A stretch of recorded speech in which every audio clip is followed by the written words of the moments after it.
This is Father Louis Scurti interviewing Bishop Coyne. Bishop Christopher Coyne is Bishop of the Diocese of Burlington, Vermont. Bishop, once again, thank you for these interviews. We really appreciate it. You're welcome.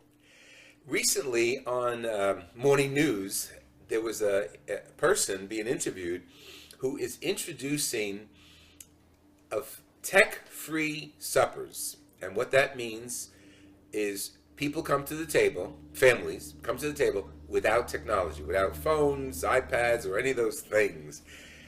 And you wonder how we got that way. We got to the point where we have to call it something. We have to name it. Leave your stuff in your room or someplace else rather than come to the table. Give us, from your insight and your working with media, some of the downsides of working with technology and technology's availability in our society and our culture. Sure. I mean, there's some families, too, that at family gatherings for the big holidays, they have a little game where everybody has to keep their cell phones on, and they throw them in the basket on the table, and the first one who has to answer the phone who has to do the dishes. We're going to make that nationwide. That's great. So I think, as another story like that is kind of a little bit of blowback that I got at one time when we were talking about asking people to turn off their cell phones and their iPhones and everything when they came to church. In other words, when they come to church, right. You'd start off, the greeter would come off and say, before Mass begins, we ask, unless you need to keep it on because you're a doctor or nurse, sure, or police or something, that you all cell phones and everything be turned off. And it's not a large percentage of people, but enough. Even some priests who have been critical of that because they are saying this is where people are now, that maybe while you're preaching, they may be taking a note and putting it on their phone of something that you said. They may be texting out. But then you have situations where people are live texting during funerals. We've seen that with celebrity funerals. We've seen now with some of the Facebook video work where people actually video. I mean, you could do Snapchat. What's the one I use? Periscope. You could Periscope live feed of a funeral or a wedding. Those types of things. You have to ask yourself, how intrusive is all that? Right. I mean, what's going on? What's happening there? First of all, I don't think you have to say first and foremost that we're a digital culture now. We are a digital that's culture. accepted, yeah. And it's not just a first world reality. It's ubiquitous around the world. There are now, according to some statistics, there are more cell phones now than there are people in the world, numbers-wise. We've passed that number. Right. But I think, I look at it and say, well, I've got 5 cell phones, but only one of them works. The rest of them are all old. I mean, they're just there. I've never supposed to turn them in, but maybe that's the number. But people, as long as they have access to Wi-Fi, the internet, to satellite now, they're connected in a way that they never were. And that connections is becoming part of who we are, how we communicate. I mean, you're in Vermont, and I'm in New Jersey. That's a great example. Look at this. Yeah, exactly. And, we've just, in my family this morning, just talking about, we've got cousins all over the country, and we're going to have to come together on a chat room because we need to talk about some common property that we own in Maine.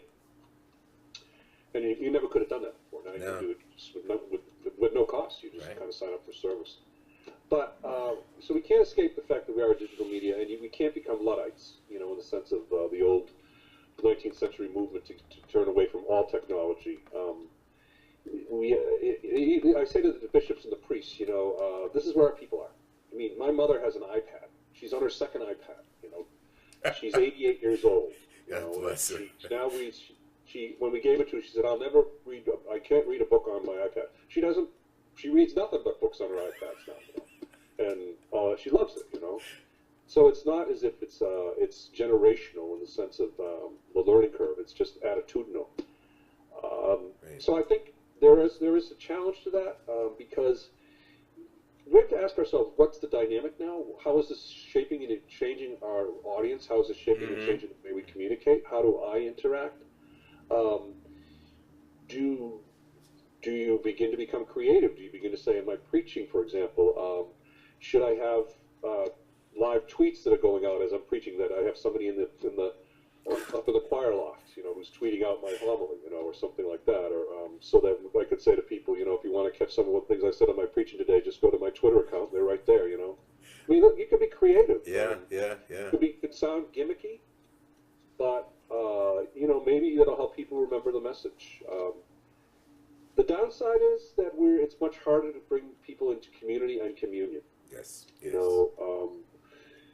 The isolation that can come from the use of digital media is the difficulty becomes when people contact me, when they begin to hear the word of Jesus Christ in His church coming through my words in digital media and my postings in digital media, and they say, I really feel called to return to the Catholic Church, or I really would like to be a part of the church, and I live in Oshkosh. Right. And I say, well, I can't help you there. I always just type out and say, is there anybody in Oshkosh that knows a good place for these people to go? Good. But to move people from in front of the phone, the tablet, the iPad, the laptop to actually coming to church, to community, to communion, right, is a real challenge. And that's, especially with our millennials, that is the challenge, because they're always on and they're leading the field in technology, but they're not in the community of the church so often. They're out there tweeting, right, and discovering the world in sometimes very helpful ways too. Yeah, I mean, if you look at, there are some millennials who, let's talk about the millennials that are in our church, that are going to church. There are some who connect with one community in particular, but many see themselves as Catholics without identifying with one community. So they'll go to the Catholic Center at University of Vermont for Mass at 6 o'clock one Sunday. The next Sunday they'll go to the Cathedral at 10 o'clock, or they'll go to St. Mark's, or maybe they'll go to Saturday night, but they're not connected with a particular place so much as they're connected with a particular communion, which is the church. And then again, how do you continue to how do you develop a community, one that's less about parish enrollment? Right. They don't tend to sign up for a parish. Yes, right. And that has implications. I ran into it recently with one of my nephews wanted to get married in Pennsylvania. And I won't go into details of the places, but he went to the church and he said, my wife and I, my fiance and I want to get married in a Catholic church. My brother, uncle, the bishop, wants to do it. And the first thing they said is, are you parishioners? And they said, well, we come there once in a while for Mass, but we haven't joined a parish. Well, you have to be parishioners for so long before we'll allow you to be married here. But to me, the dynamic is that's not the question you should be posing to anyone, first of all, but especially the millennials, because they don't, for the most part, they don't tend to sign up. And then they find the door out, and they don't come back. Well, yeah, that's kind of what happened, And it was unfortunate, and it just really, even when I talked to the priest, and it just couldn't fix it, So besides that, but that's just an example of what can happen when you try and force a digital community of people that are formed in a different sense of community and communion into old wineskins. Right. Good. So that means we have to be creative.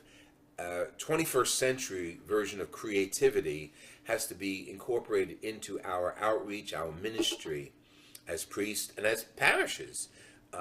Here in Wayne, we have 5 parishes, and very often people are just segmented in those parishes. And once in a while, we'll have a funeral, so people from one church will come to another, and they're astounded. Oh, wow, we didn't know you were here, this or that. So there's a kind of isolation that goes with the old-fashioned church, if I could name it that, and there's a new orientation coming with the digital church. One of our parishes is really dynamic and has media, has screens, and has technology going on through the church. And different people react differently to it, of course. And it certainly shows the experimentation going on in the church, trying to get the gospel out there and make it more relevant. Yeah, I always, when I use digital media, I always say, why are you using it, and how is it being successful? You have to ask those questions over and over again. Right. Are we just using it because we can?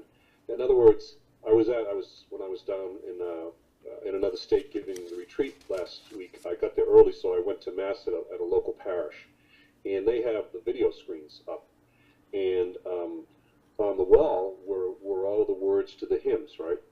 But then it was okay. But then the cantor got up and said, our opening hymn is number 758, and you gather hymnals. And I was saying, well, it's up on the screen. Why are we using the screens? And it's just, what's the purpose? And many of the people who were using the hymnal were not looking at the screen. So again, when you use stuff like that, you have to ask yourself at the end of the day, what's the purpose of what you're doing? The other thing that a friend of mine who's a university professor and very involved in digital media and online culture and all that, we have lots of conversations about this. He's kind of come to a place where he says, I need to be less concerned about who's not here, and I need to be concerned about who is here. Nice. You can get so caught up in digital media and trying to connect with people who are not in the buildings that you don't pay enough attention to the people that are in the building. Right. And how many hours a day are you going to spend in front of your laptop or on your iPad or texting and tweeting and everything? I try and limit myself to about an hour a day in the morning, and that's it. That's cool. I watch some messaging that might come across, and I might answer it accordingly. But you have to be very aware that we are an incarnate church. Yes. And the person in front of you is the most important person at that time. Back to Pope Francis. Got to look at the eyes of the people. Yeah, yeah. Bishop, this is wonderful. I love your insights. We're going to continue again, if you don't mind.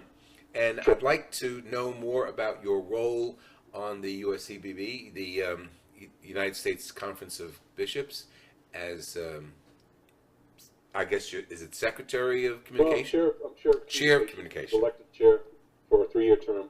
Okay, we'll pick that up on our next segment. Is that all right? Sure. Thank you very much. This has been Father Louis Scurti, honored to be with Bishop Christopher Coyne of the Diocese of Burlington, Vermont, talking about communication, media, 21st century, digital gospel. God bless you all. Keep us posted. Let me hear from you. Father Louis Scurti at hotmail.com. Bishop, do you want to include your email or any of your addresses? I don't usually give out my email. Okay. But if you just say Twitter address at Bishop Coyne or Facebook Bishop Coyne, You got it. that's fine. Thank you very much. God bless you.